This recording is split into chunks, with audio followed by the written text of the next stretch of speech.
Ok, e será que crente perde salvação? Como lidar com algumas exortações, como Hebreus capítulo 6? É um texto que volta e meia é usado para se provar que um crente pode cair da salvação.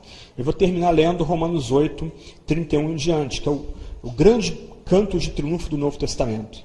Mas como lidar com esses textos que aparentemente ensinam que um crente pode se desviar, um crente sincero pode se desviar e cair da graça?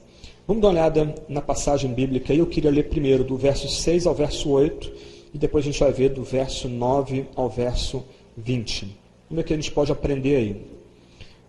Por isso, pondo de parte os princípios elementares da doutrina de Cristo, deixemos-nos levar para o que é perfeito, não lançando de novo a base do arrependimento de obras mortas, da fé em Deus, tratamos disso ontem, o ensino de batismos e da imposição de mãos, da ressurreição dos mortos e do juízo eterno.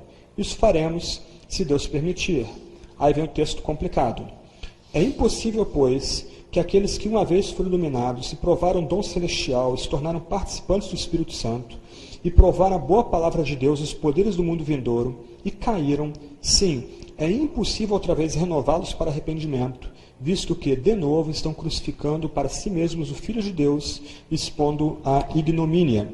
Porque a terra que absorve a chuva que frequentemente cai sobre ela e produz erva útil para aqueles por quem é também cultivada, recebe bênção da parte de Deus. Mas se produz espinhos e abrolhos, é rejeitada e perto está da maldição, e o seu fim é ser queimada. A gente continua a leitura daqui a pouco. Mas, geralmente, aqueles que creem numa queda da graça, numa perda de salvação, se pegam aos versos 4 a 6. E eu preciso reconhecer que são versos complicados, eles são versos difíceis. Mas há pouco, eu tentei ler para vocês as várias palavrinhas que o Novo Testamento usa para tratar do novo nascimento e da regeneração. Vamos lembrar de algumas. Novo nascimento, regeneração, vivificação, ressurreição com Cristo, nova criação, unidos à natureza divina, em Cristo, ressuscitados com Cristo, assentados nas regiões celestiais. Algum desses vocábulos é empregado no verso 4 e no verso 5?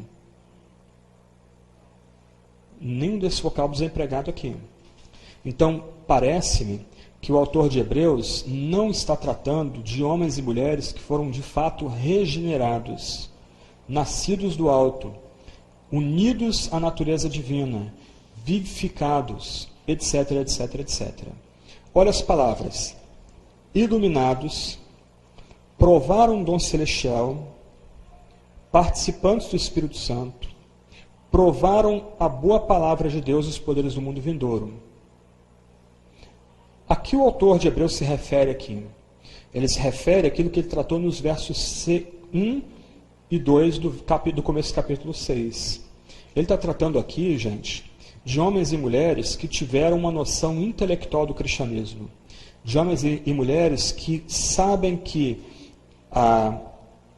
o arrependimento de obras mortas, a fé em Deus, batismo, imposição de mãos, ressurreição dos mortos, juízo eterno é verdadeiro.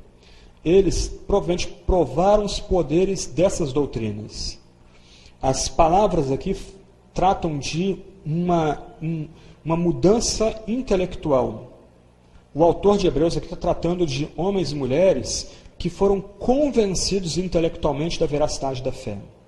Ah, mas espera aí, e participantes do Espírito Santo provaram os poderes do mundo vindouro?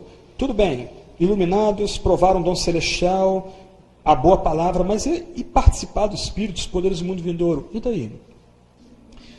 O Espírito Santo age com poder na comunidade. Até mesmo os incrédulos podem ter dons espirituais, por causa do poder do Espírito da comunidade.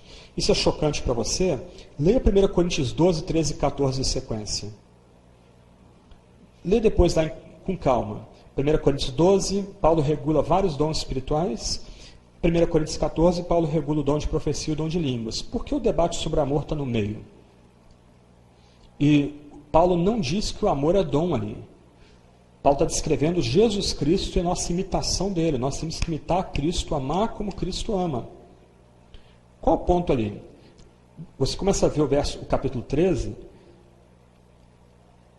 especialmente os primeiros versos, Paulo não desvaloriza os dons, mas ele coloca que uma pessoa que não ama, um incrédulo, pode desempenhar aqueles dons e ainda assim permanecer incrédulo. Mais importante que os dons é o amor.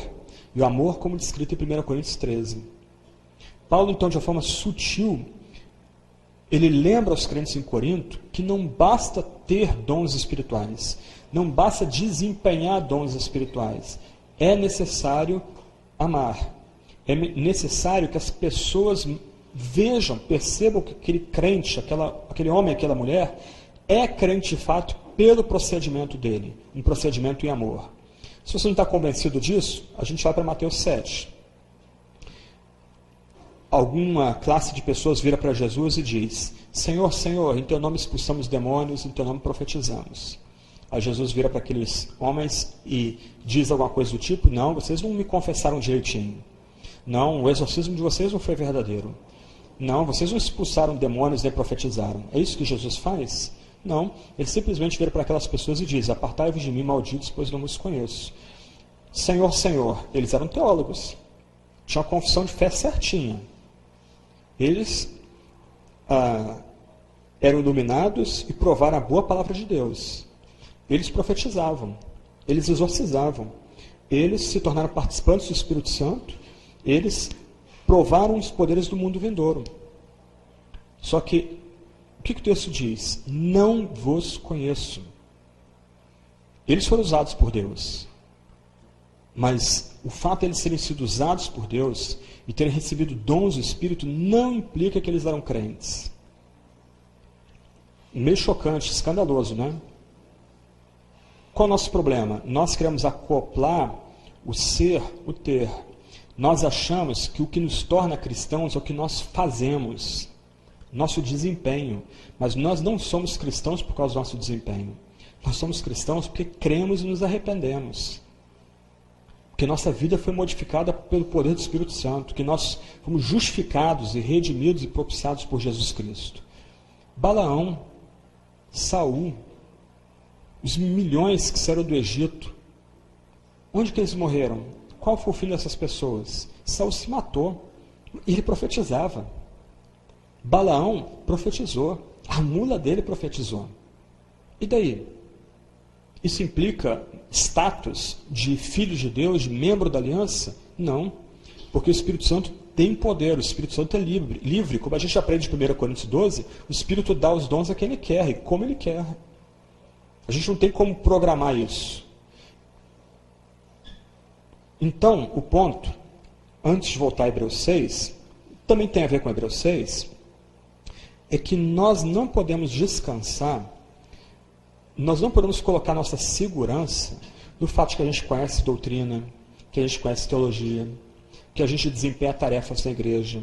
A gente não pode colocar nossa confiança no fato de a gente ter sido curado. Eu conheci uma pessoa que foi curada de um tumor no cérebro em resposta à oração dos crentes. Foi curada e abandonou a fé. Esses sinais não significam nada. Mais importante que esses sinais é a obra do Espírito Santo no coração, nos levando à fé e arrependimento, nos colocando um novo status. Então, a gente não deve descansar naquilo que Deus faz da gente. A gente deve descansar, como eu já falei há pouco, naquilo que Deus fez e faz em nosso coração. O que nós fazemos externamente tem algum significado? Tem, Deus usa, mas não é determinante a respeito da nossa relação com Deus e com Cristo. Então, Hebreus 6, 4 a 6, está tratando de uma classe de pessoas que teve uma noção intelectual do que é o cristianismo. Eles eram craques nas doutrinas básicas do cristianismo, versos 1 e 2 dessa passagem, mas, em algum momento, porque eles não foram regenerados, porque eles não foram nascidos de novo, porque eles não foram vivificados ou ressurretos, eles voltaram atrás. E vários de vocês devem conhecer gente assim. Gente, como vai dizer 2 de Pedro, que era como se tornou o cão que voltou para o vômito, o porco que voltou para o chiqueiro. E se você depois der uma olhada em 2 de Pedro, a linguagem que ele usa lá é essencialmente a mesma. A linguagem de alguém que entendeu, que compreendeu, que provou em alguma medida a ação do Espírito Santo, mas não foi transformado.